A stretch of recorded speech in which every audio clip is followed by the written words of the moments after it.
Hey, Netzeberg Dragons, it's Miss Cloak, your school librarian. This week we are celebrating Read Across America, where we show our love for books.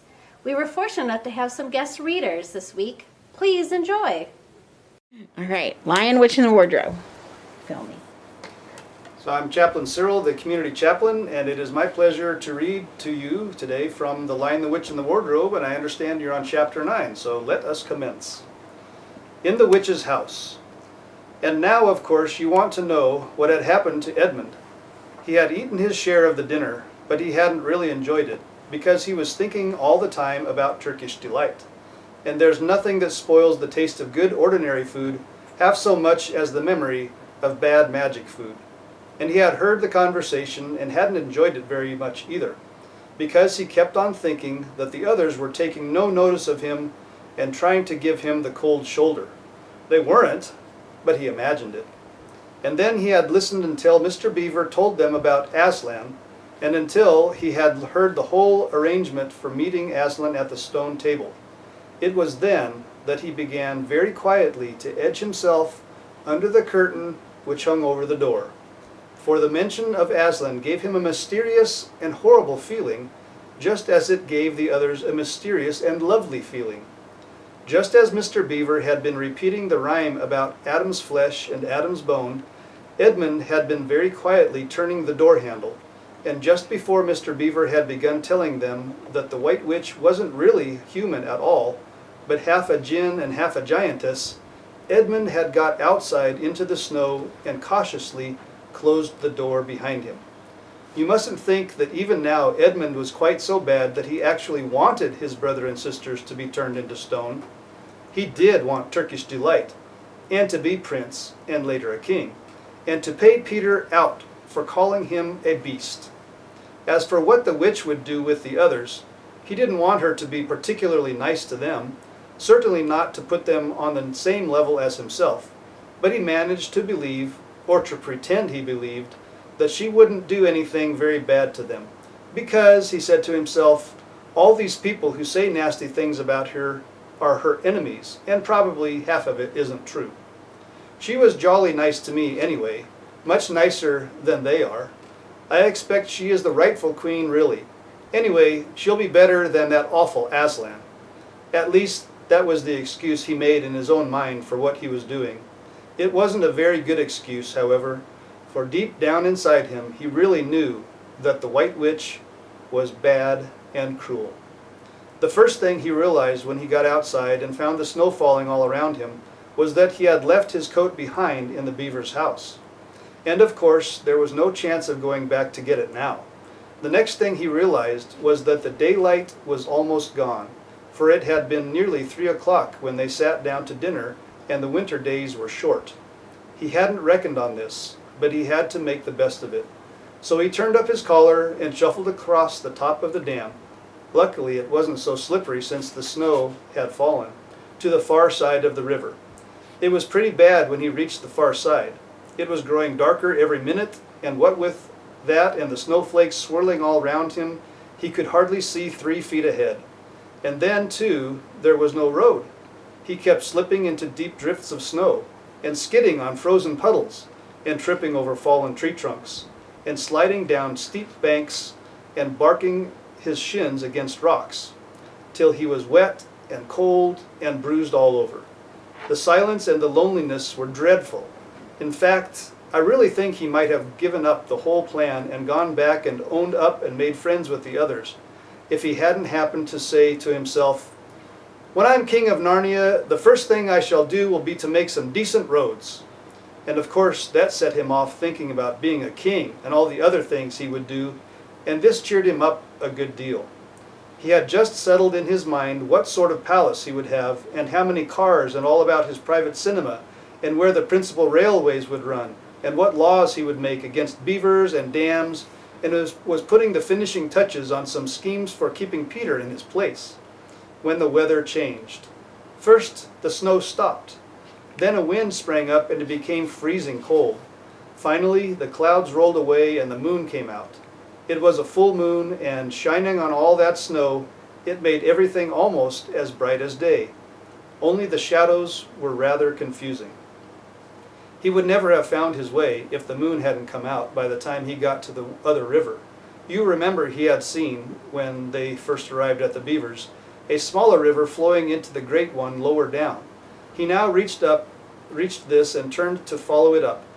But the little valley down which it came was much steeper and rockier than the one he had just left, and much overgrown with bushes, so that he could not have managed it at all in the dark. Even as it was, he got wet through, for he had to stoop under branches, and great loads of snow came sliding off onto his back. And every time this happened, he thought more and more how he hated Peter, just as if all this had been Peter's fault. But at last he came to a part where it was more level and the valley opened out.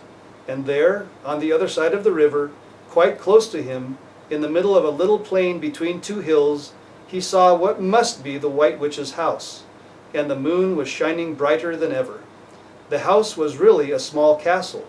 It seemed to be all towers, little towers with long pointed spires on them, sharp as needles. They looked like huge dunces' caps or sorcerers' caps, and they shone in the moonlight, and their long shadows looked strange on the snow. Edmund began to be afraid of the house, but it was too late to think of turning back now. He crossed the river on the ice and walked up to the house. There was nothing stirring, not the slightest sound anywhere. Even his own feet made no noise on the deep, newly fallen snow. He walked on, past corner after corner of the house, and past turret after turret, to find the door. He had to go right round to the far side before he found it. It was a huge arch, but the great iron gates stood wide open. Edmund crept up to the arch and looked inside into the courtyard, and there he saw a sight that nearly made his heart stop beating. Just inside the gate, with the moonlight shining on it, stood an enormous lion, crouched as if it was ready to spring.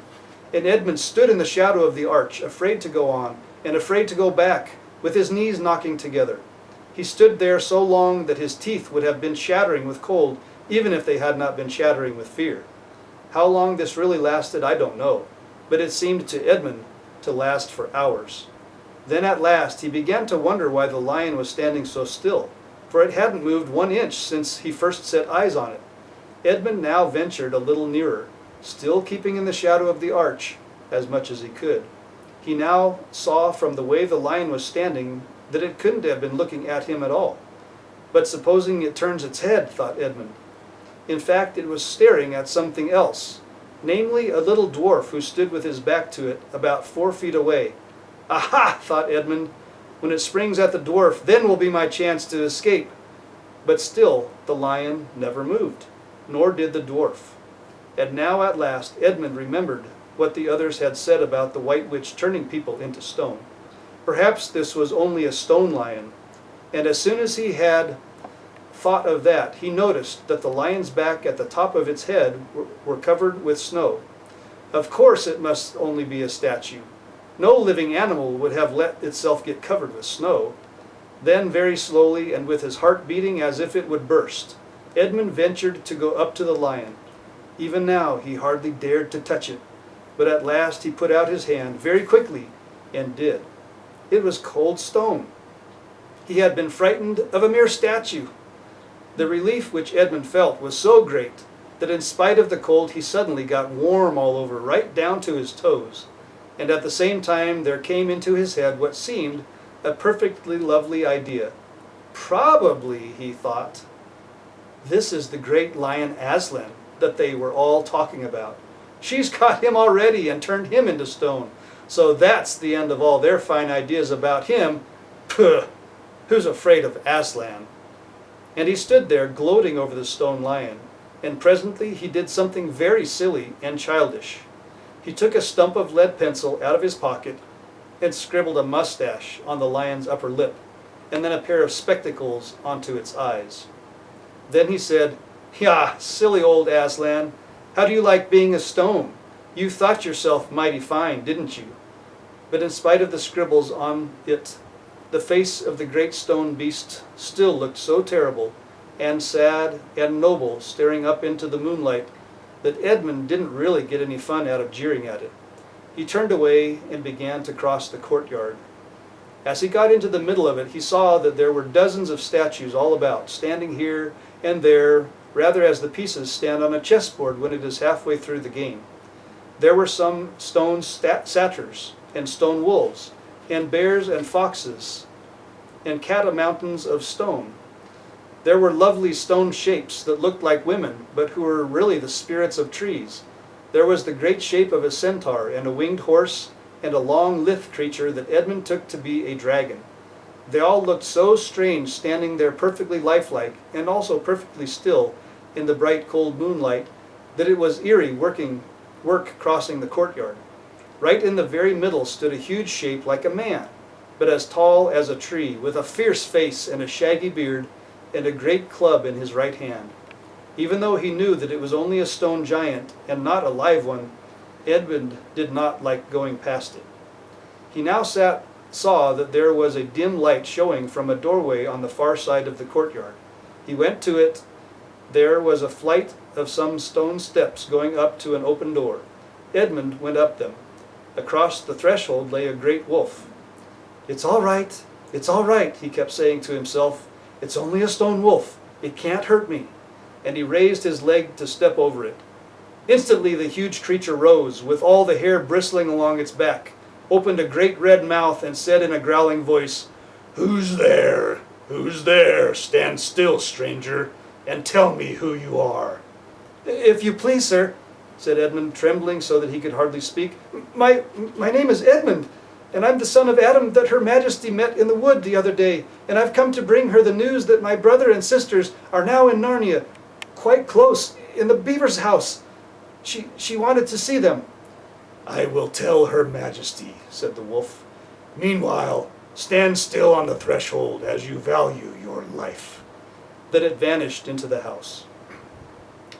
Edmund stood and waited, his fingers aching with cold and his heart pounding in his chest. And presently the grey wolf, Malgrim, the chief of the witches' secret police, came bounding back and said, come in, fortunate favourite of the queen, or else not so fortunate."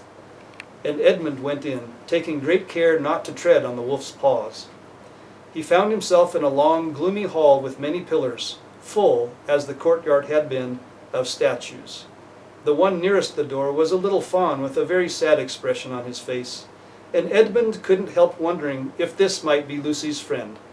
The only light came from a single lamp, and close behind this sat the White Witch. "I'm come, your Majesty," said Edmund, rushing eagerly forward. "How dare you come alone?" said the witch in a terrible voice. "Did I not tell you to bring the others with you?" "Please, your Majesty," said Edmund, "I've done the best I can. I've brought them quite close. They're in the little house on top of the dam just up the river with Mr. and Mrs. Beaver." A slow, cruel smile came over the witch's face. "Is this all your news?" she asked.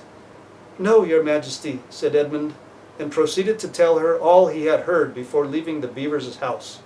"What? Aslan!" cried the queen. "Aslan? Is this true? If I find you have lied to me—" "Please, I'm only repeating what they said," stammered Edmund. But the queen, who was no longer attending to him, clapped her hands. Instantly the same dwarf whom Edmund had seen with her before appeared. "Make ready your sledge," ordered the witch, "and use the harness without bells." Thus ends chapter 9. Great, that's it. Thank you. Awesome. Okay. Okay.